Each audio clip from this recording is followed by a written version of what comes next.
नमस्कार, माझा महाराष्ट्र लाईव्ह मध्ये आपलं स्वागत आहे. मी भुजंग चव्हाण. एक नजर मारूया ठळक घडामोडींकडे. येत्या 18 तारखेला जिल्ह्यातील 11 नगरपालिका आणि नगरपंचायतीसाठी मतदान होत आहे. सध्या या निवडणुकांची रणधुमाळी मोठ्या जोमात सुरू आहे. या प्रचारामध्ये राज्याचे मुख्यमंत्री देवेंद्र फडणवीस तसेच काँग्रेसचे प्रदेशाध्यक्ष खासदार अशोकराव चव्हाण यांनीही उडी घेतल्यामुळे या निवडणुका अत्यंत चुरशीच्या बनल्या आहेत. 2016 सार्वत्रिक निवडणूक हातगाव नगर परिषद निवडणुकात राष्ट्रीय काँग्रेस पक्षाच्या नगराध्यक्ष पदाच्या लोकप्रिय उमेदवार सौ ज्योती राठोड यांचा हातगाव नगर परिषद निवडणुकीतील प्रभागात चांगला दबदबा दिसून येत आहे.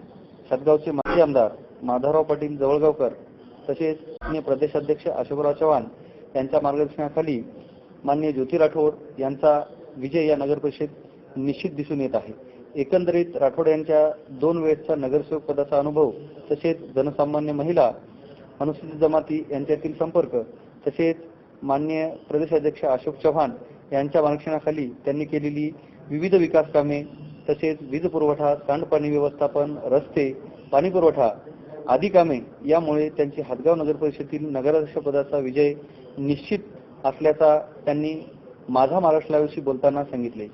धनंजय सोळंके, माझा महाराष्ट्र लाईव्ह, नांदेड. हातगाव नगरपालिकेमध्ये एमआयएमचं या ठिकाणी कुठलंच एमआयएम उभा राहिल्यावर आम्हाला काही फरक पडणार नाही. कारण एमआयएमचे 5 नगरसेवक पदासाठी उमेदवार आणि 1 नगराध्यक्षसाठी उमेदवार त्या ठिकाणी उभा होता आणि 4 उमेदवारांनी या ठिकाणी माघार घेऊन काँग्रेस पक्षामध्ये प्रवेश करून या ठिकाणी आम्हाला पाठिंबा दर्शवला. आम्हाला भाजप सेना ही वेगळी लढत आहे याचा आम्हाला त्यांच्यामुळे आम्हाला कुठलाच काही फरक पडणार नाही.